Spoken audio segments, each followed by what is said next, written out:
네, 안녕하세요. 6월 1일 일요일입니다. 이제 어느덧 25년도 6월이 됐습니다. 일단 금요일 날 멤버십 수익률 한번 보시면요. 이노데이터하고 코어이브 쪽에서 13%, 4%의 수익이 나서 평균 8.9%가 수익으로 더해졌습니다. 오늘 이제 추천주 리뷰 시간인데요. 템퍼스 AI를 가지고 나왔습니다. 그래서 제목을 버티는 자는 먹는다. 이렇게 지어봤습니다. 그래서 최근에 이제 저번 주였나요? 이번 주였나요? 이번 주 수요일이었죠. 수요일 날 엄청난 급락을 했습니다. 바로 공매도 이슈 때문에 20%를 폭락을 했는데요. 그 부분까지 한번 짚어보겠습니다. 일단 템퍼스 AI를 최근에 추천을 했던 날짜는 4월 27일하고 5월 7일입니다. 이날 매수 추천을 해가지고 거의 1-2주 만에 35%의 수익이 났어요. 그래서 이날 이제 장대 음봉의 시그널이 있었기 때문에 예, 단기 차익 실현할 수 있는 좋은 타이밍이었다라고 생각을 하고요. 여기서 이제 팔았다면은 35% 정도의 수익이 아주 단기적으로 날 수 있었죠. 그래서 이제 그림을 보시면요. 제 멤버십 영상에서는 이렇게 날마다 이걸 보내드리는데요. 빨간색으로 표시한 부분이 템퍼스 AI죠. 그래서 이제 4월 말쯤에 이제 아스트라제네카와 협력 발표 뉴스가 있었죠. 그래서 이제 굵직한 계약이 있었고요. 네, 5월 7일 정도에는 이제 기술적으로 분석을 해드렸던 것 같아요. 그래서 21선 올라오게 되면은 한 번은 시세가 난다라고 했죠. 그래서 5월 7일이 이날이었는데 이날 이제 그 프리장에서 추천을 제가 드리는데 바닥을 찍고 대박형 모양이죠. 이렇게 바가지 형태의 캔들이 연속으로 나오게 되면 이건 이제 상승이 시작을 한다 또는 지속을 한다라고 볼 수가 있는 거죠. 그래서 여기 보시면 이제 히모템 삼형제다라고 했어요. 이건 이제 힘스에너스, 그다음에 오클로, 템퍼스 AI라는 세 가지의 스몰캡을 얘기를 하는 겁니다. 그래서 이제 트럼프가 취임하기 이전에 요 구간이었죠. 요 구간. 요 구간에서 엄청난 시세를 보여줬던. 그래서 이제 관세 전쟁 전이죠. 관세 전쟁 전에 엄청난 시세를 보여줬던 세 가지 종목을 제가 히모템으로 지어봤는데요. 이런 식으로 이제 2025년 초였죠. 그때 엄청난 시세가 나서 정말 뭐 사기만 하면 급등을 했던 그런 때가 있었습니다. 하지만 이제 트럼프 취임 후에 이제 관세 쇼크 일어나면서 한 번, 두 번 정도 이렇게 푹싹 깔아앉았던 그런 이력이 있습니다. 그래서 이제 템퍼스 AI를 추천했던 세 가지 포인트 한번 정리를 해봤습니다. 그래서 여러분들이 이제 수익 매매, 단타 매매 하실 때도 이런 부분 한번 포인트로 잡고서 들어가시면 좋겠다라는 말씀을 드리겠습니다. 첫 번째는 이제 21선을 안착하는 모습이 굉장히 견조했다라는 거죠. 그래서 우리가 한번 샀을 때 주식을 한번 사기로 결심을 하고 매수 버튼을 눌렀을 때 바로 오르는 경우는 거의 없습니다. 그래서 한 2-3일 또는 3-4일 동안 한번 추이를 지켜보면서 내가 한 5번 정도는 최소 분할 매수를 해야 된다라는 계획을 세우셔야 된다는 거죠. 그래서 매수 결심 후에 3-4일간의 움직임 패턴이 매우 중요하다는 거죠. 그래서 템퍼스를 다시 보시겠습니다. 요쯤에서 아마 주말이었을 거예요. 이날 이제 추천을 드렸는데 이때만 해도 이제 많이 올라와 있던 그런 상태였습니다, 바닥에서. 하지만 이평선들은 다 뚫지는 못했고요. 그래서 여기서부터 이제 3-4 일간의 조정 패턴이 캔들의 패턴이 굉장히 중요하다.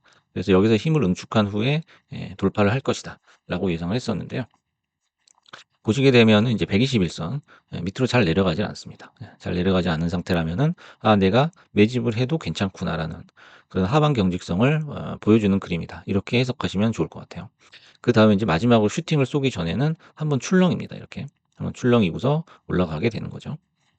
그래서 이제 매수 결심한 후에 3-4일 동안 어떤 모습을 보이는지 추이를 잘 지켜봐라 이거죠. 그래서 인제 그 상승이 임박했을 때 그때는 쑥 빼버린 듯 하다가 바로 수급이 들어온다라는 거는 결국엔 밑에서 다 입을 벌리고 있다라는 거예요. 이게 바로 인제 대기 수급을 확인하는 그런 시그널로 볼 수가 있겠다라는 겁니다. 고게 확인이 됐기 때문에 이제 프리장에서 강하게 마지막 분할 매수를 할 수가 있는 거죠.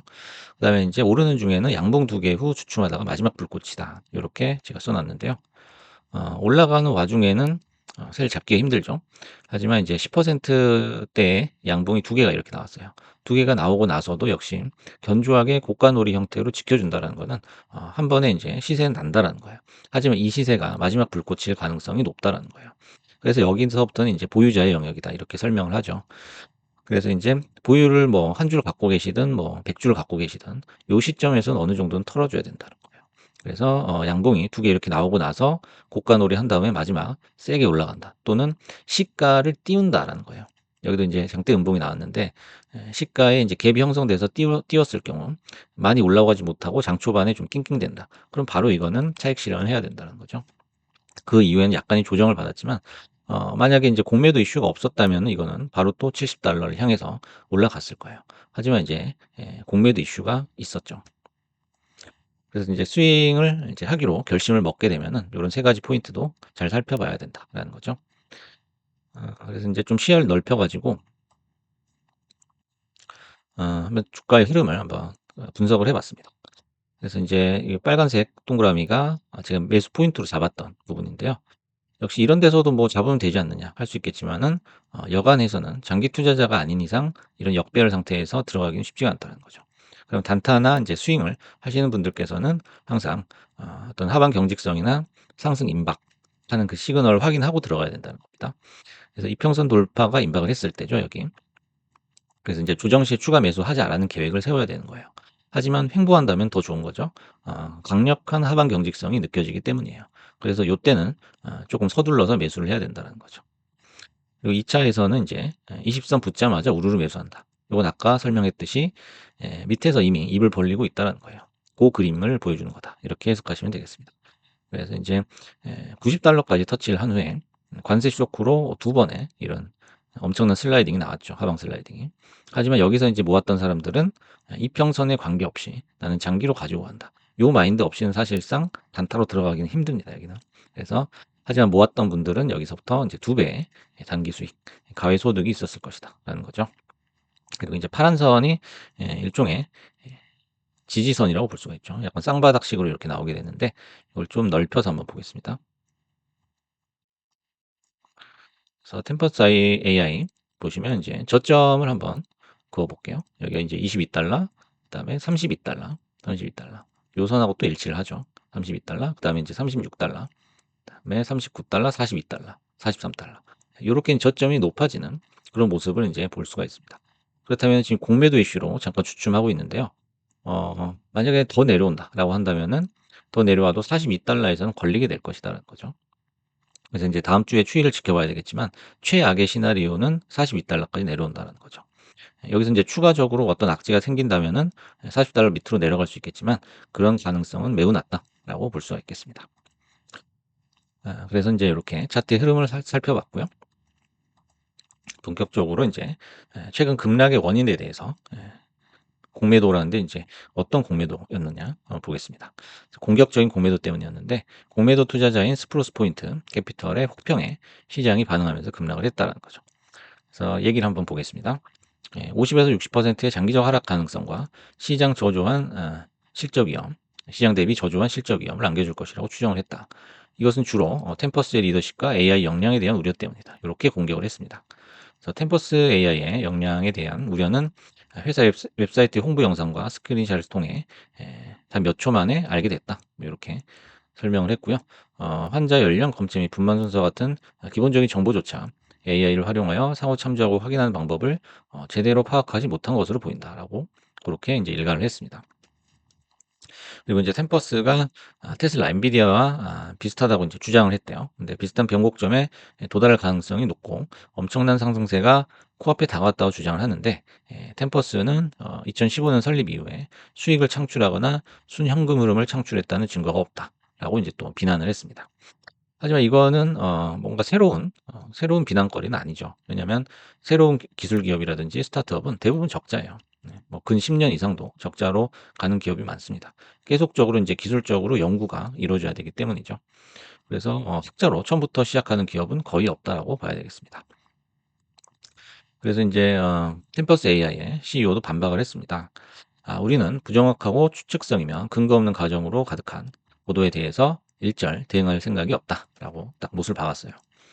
그리고 또한 템퍼스의 탄탄한 재무 실적과 인상적인 성장이라는 과거 사례를 전혀 다루지 않고 뭔가 좀 이렇게 한쪽으로 기울어진 그런 비판이었다라는 거죠. 그리고 템퍼스는 또한 한 걸음 더 나아가 스프루스 포인트가 목표로 삼은 최근 5개 주식이 지난 4 개월 동안 평균 20% 이상 상승했다라고 주장을 했어요. 그러니까 얘네가 공매도 리포트를 내봐야 실제 주가의 움직임이랑은 상관이 없다. 오히려 반대로 간 적도 있다. 이렇게 주장을 하는 거죠. 그리고 템퍼스는 실적을 고수하며 의료 전문가들이 환자의 이익을 위해 AI를 활용할 수 있도록 지원하는데 최선을 다할 것이다. 라는 얘기를 했습니다. 그래서 이제 요런 이제 공매도꾼들은 이런 식으로 공격적인 리포트를 내고서 차익 실현을 하는 고런 이제 사례를 많이 볼 수 있는데요. 고런 류의 어떤 이슈다라고 결론을 낼 수 있겠습니다. 그래서 인제 이게 떨어졌다고 해 가지고 사실 요 70 포인트를 뚫었을 때 사셨던 분들도 많을 거예요. 하지만 여기서 인제 기다려 보다가 마지막 공매도로 흔들어 버리니까 여기서 인제 도망가신 분들이 꽤 될 거라고 생각을 하거든요. 하지만은 이제 요런 식으로 주식을 할 바에야 아예 안 파는 게 낫다라고 말씀을 드려요.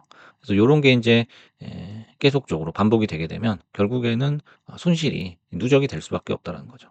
그래서 항상 말씀드리는 게 매매 계획을 세우고 매매 계획과 어긋나는 뭔가 좀 펀더멘털에 훼손이 되는 그런 이슈가 아니라면 절대 손절을 하지 말라고 얘기를 하거든요. 그래서 내가 매매 계획서를 썼던 그 시점에서는 뭔가 유망주라고 보고 좋은 기업이라고 봤기 때문에 들어간 거기 때문에 그 어떤 신념, 믿음, 심지 이런 거를 절대 흔들려서는 안 된다는 거예요. 그래서 흔들리지 말고 계속적으로 모아간다는 생각이 가장 중요하다라고 볼 수가 있겠습니다. 그래서 이번에 이제 공매도 이슈도 마찬가지로 뭔가 진짜 사건이 터진 게 아니거든요. 어떤 뭐 회계 부정이라든지 어떤 뭐 법원에서 뭐 판결이 났다든지 그런 사건이 터진 게 아니기 때문에 이런 건 오히려 역으로 매수 기회로 삼아야 되겠다라는 거죠. 그래서 성급하게 팔면 안 되고 떨어져 봐야 42달러다라는 거죠. 그래서 다시 상승할 수밖에 없는 AI, 의료 AI 쪽의 최대 유망주다라고 볼 수 있습니다. 그리고 이제 적자라고 비난을 했는데 적자인 건 사실상 어쩔 수 없죠. 그리고 적자 폭이 줄고 매출이 늘어난다면 괜찮다라는 거죠. 재무제표를 보시면요. 과거의 매출하고 비교했을 때 25 년의 가이던스는 꽤 높습니다. 그리고 점진적으로 상승을 해 왔고요. 그리고 순손실도 그렇게 크게 늘지 않았어요. 그래서 이제 작년에는 좀 컸지만은 다시 또 올해는 줄여 나가겠다라고 얘기를 하고 있습니다. 그리고 인제 템퍼스 AI 같은 경우에는 기관 비중이 한 40% 정도 됩니다. 그리고 굵직한 투자자들이 아직도 장기 보유 중이라는 거죠. 템퍼스 AI 요 사이트는 이제 웨일 위스덤이라는 사이트입니다. 여기서 다 확인을 해 보실 수 있고요. 제가 오너십 지분율 순으로 이렇게 소팅을 해 봤는데 이 랩코프스키라는 사람이 인제 여기 CEO죠. 창업주. 그리고 두 번째가 그 캐시우드의 아크 인베스트먼트가 거의 5% 가까이 가지고 있어요. 그 뒤에도 인제 우리의 눈에 익숙한 이름들이 많죠. 뱅가드, 소프트뱅크, 그다음에 스미도모, 그다음에 뭐 JP 모건, 뭐 UBS, 골드만삭스도 있고요. 구글도 있습니다. 요렇게 인제 떠받쳐 주는 기관들이 있다라는 거기 때문에 너무 급하게 파는 거는 사실 좋지 않다라는 거고요. 오히려 떨어졌을 때 우리가 줍줍하는 그런 사고방식이 맞다라는 거죠. 그래서 인제 다음 주에는 40 후반에서 50 초까지 요 밴드 내에서 어떻게 움직임을 보이느냐를 보고 수급이 좀 들어온다 싶으면은 매수를 해도 괜찮고요. 만약에 인제 50 초까지도 안 내려오고 바로 상승을 한다. 그렇다면은 인제 역시 또 '매수를 적극적으로 해야겠다.'라고 결론을 내볼 수 있겠습니다. 그래서 템퍼스 AI 추천 후에 35% 올랐던 템퍼스 AI의 추천주 리뷰와 함께 공매도 이슈에 대해서도 살펴봤습니다. 감사합니다.